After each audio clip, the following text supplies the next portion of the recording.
Um, Ready to rock and roll? I'm ready. I guess we can just kind of launch right in if Okay. it works for you. Yeah, totally. Tell me a little bit about why it was important for Allagash to strive for the B Corp certification in 2019.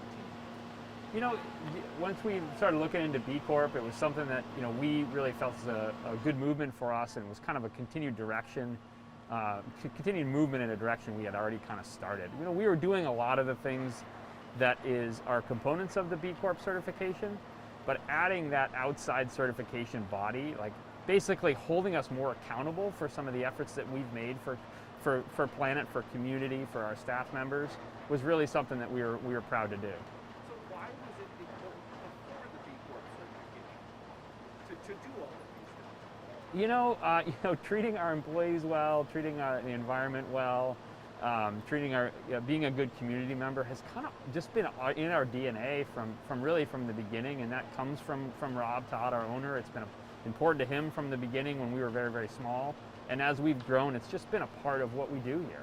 What would you say are some of those hallmarks that you're letting, whether it's another business partner know about or your customers know about? You say, hey, look, these are really our pillars of environmentalism. There's obviously the other parts of the B Corp, the social justice and benefits and so forth, but environmentally, what are those like 3, 4, 5 pillars that you always kind of stick to? There's a lot of components, obviously, to sustainability. We are very in touch with our raw materials, and for raw materials they're all agricultural products basically. There's grain and hops. We're a big supporter of Maine-grown grains and have been for several years now, so that's a big initiative for us. So, sustainable farming, farming done right. And then water. Water's a big raw material for us as well. It's the #1 raw material, so protecting our water source is a big part of that as well. Let's get into that, because 95% of a beer is water, is it not? Yep. What's the actual proportion? It's roughly 95% of what a beer is made up of is water, so it's our #1 ingredient. It's an ingredient that sometimes people can take for granted. But we really don't take that water source for granted. We have literally one of the best water sources in the entire country right here at our fingertips in Sebago Lake. A water source that is the water source for 1 in 6 Mainers. So it really supplies the water source for not just our beer, of course, but for people's drinking water at their home. It's one of like 50 water, I'm not sure the right term, watersheds maybe, in the country that doesn't require certain levels of treatment or filtration after it leaves the lake. Do you know what I'm talking about? Yes, for sure. Yeah, so Sebago Lake is one of around 50 municipal water sources in the entire country that doesn't require basically filtration, secondary treatment, if you will. Most facilities need 2 types of treatment to make it safe and drinkable for humans. Sebago Lake does not need to do any filtration. To get there, they have a very vigorous process to prove that water is safe. But one of the reasons really the main reason that water is at the state that it is and is as safe as it is because of the watershed that surrounds Sebago Lake. So it's about 234,000 acres of land around the watershed, around the lake, and about 80+% of that is forested. So it really just acts as a natural filter of rainwater and general groundwater as it finds its way into Sebago Lake. So the water, as it gets there, is already in a wonderful position. When you think about that, like scientifically, how that works, like what's your reaction to that? It is really incredible. I've had the opportunity to be able to tour the treatment facility out at Sebago Lake and talk to some of the folks who work out there. And it is just really remarkable, and no one should take for granted the purity of that water source in such a natural way. It's just doesn't need to be treated the way most water does in other parts of the country, which is great for the natural preservation of the water, but it's also a lot less expensive. To be able to in a lot of other parts of the country, to get water to a state where it's safe to drink requires a lot of money and a lot of resources. And as a brewery, what kind of resources and money would it require for you? Purchasing extra equipment, or? Yeah, one of the things we're really fortunate of here is we basically do almost nothing to the water as it comes into our facility, and to prepare it for our use. Again, in other parts of the country, breweries are having to treat either through some excessive filtration or treating with various minerals or salts to get it to a point where it's ready to brew. We have basically no need to do any of that here. If we were put in a place where we would have to our water source wasn't as good quality, we would have to invest in a lot of infrastructure around that to make it usable for us. That, I would assume at a certain point down the line, that cost would have to come back to the consumer, right? For sure. I mean, it would come back to the consumer in the form of us having to remain a salient company, but also it would go back to the consumer just in your water bill. That's another thing. Water bills for people in this area are generally pretty low compared to other parts of the country. There was something else. So when you have, what does it allow you to do when you've got a water that's so clean, so pure that doesn't require that extra investment in equipment? What does that allow you as a brewery to do? It's again, the water source is so pure and is really great kind of foundation for us to make beer with. So it's almost like a blank canvas for us to work off of as brewers and create beers that are as delicious as they are.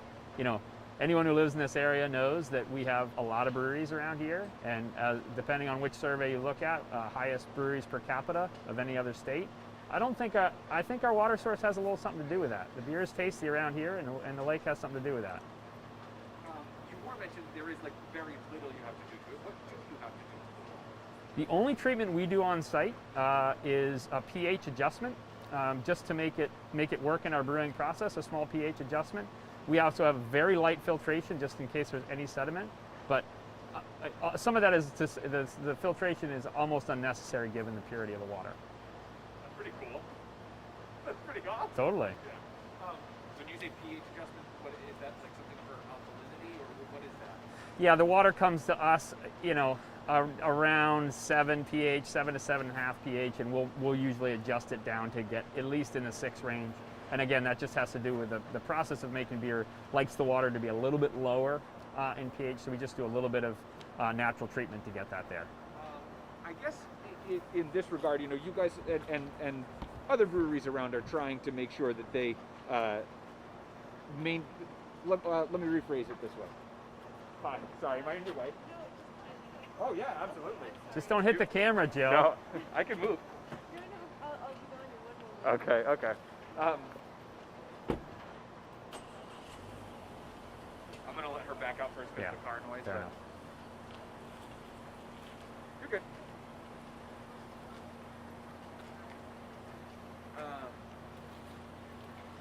I know. Look at me. I've really spread myself out here. Just made myself at home. How much would you say? And I'm sure you guys are in touch with your fellow brewers at different companies across the city and state. How much would you say brewers rely on this water source and its purity? Oh, I mean, I think the brewers benefit immensely from the purity of the water, and again, the reduce the amount of investment they would normally have to do to make the water suitable for brewing. So, again, it's almost something that if you're not careful, you can take for granted. Just because the water is so consistent and so great each time. But I think most breweries here in the state recognize, the value of that source. Let me kind of put it a different way. How much do you rely on it maintaining its cleanliness, its purity? And you talked about people taking it for granted. Do you think people take it for granted? I think it's very easy, like I said, to take it for granted. But one of the things that we're trying to do, and a lot of our other fellow brewers are trying to do, is raise that awareness around it. There's several initiatives that we're involved with. We've been a big supporter of Sebago Clean Waters, which is a setup of 8 different organizations, along with the Portland Water District, who are working to conserve more forest land around Sebago Lake. There's also Maine Brewshed Alliance, which is something that was put together by NRCM, National Resource Council of Maine. We are one of the founding brewery members, but there's a lot of brewery buy-in to that as well, and that's really mostly around raising awareness, getting consumers and townspeople and people who live in the state to recognize the importance of watershed to our water supply, and frankly, not just Sebago watershed, but the other watersheds that exist throughout the state. You've answered all of my questions. Is there something that I haven't touched on as far as Sebago is concerned that you think I've totally neglected or missed? Yeah, the one thing I would add is,